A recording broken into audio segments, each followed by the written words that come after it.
Alors, je passe la parole à Madame Christiane Collinet, ex-Collinet, voilà, qui a été la présidente du centre, qui a été la 5e présidente. Voilà. Alors moi j'ai écrit, parce que moi je ne suis pas capable de parler comme vous sans un petit support. Alors, être présidente bénévole de l'association du centre socio-culturel de Gutenberg est une grande responsabilité.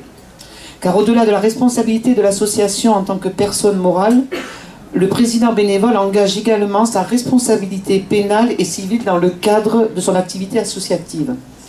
Au terme de l'article 1992 du Code civil, le mandataire, les dirigeants d'une association sont des mandataires et responsables des fautes qu'il commet dans sa gestion. C'est donc en toute connaissance de cette responsabilité que j'ai présenté ma candidature en 2001 au vote du conseil d'administration après les turbulences et difficultés de l'année précédente, des années précédentes. La vie d'une association n'est pas un fleuve tranquille, on ne s'est pas ennuyé. Être président du centre Gutenberg, c'est aussi être en parfait accord avec le directeur, ayant participé à la commission de recrutement de son recrutement. Je savais qu'avec la compétence et la technicité de Dominique, le directeur actuel, nous pourrions former un binôme efficace. Deux priorités m'étaient apparues dès le début.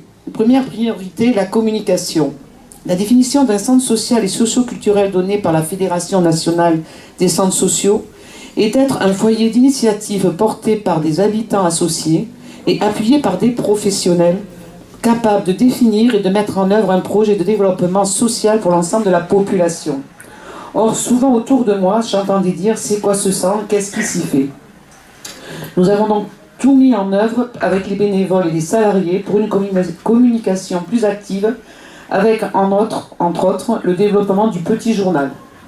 La deuxième priorité était la relation avec la municipalité. Avec Bernard Prunet, le maire nouvellement élu à cette époque-là, nous nous sommes souvent rencontrés. Je me rappelle lui avoir dit que, quelle que soit notre sensibilité politique, un centre social doit être un centre fréquenté par tous les habitants. Après plusieurs rencontres avec le maire, le directeur et moi-même avons signé la première convention qui engageait la mairie sur le versement pérenne d'une subvention annuelle.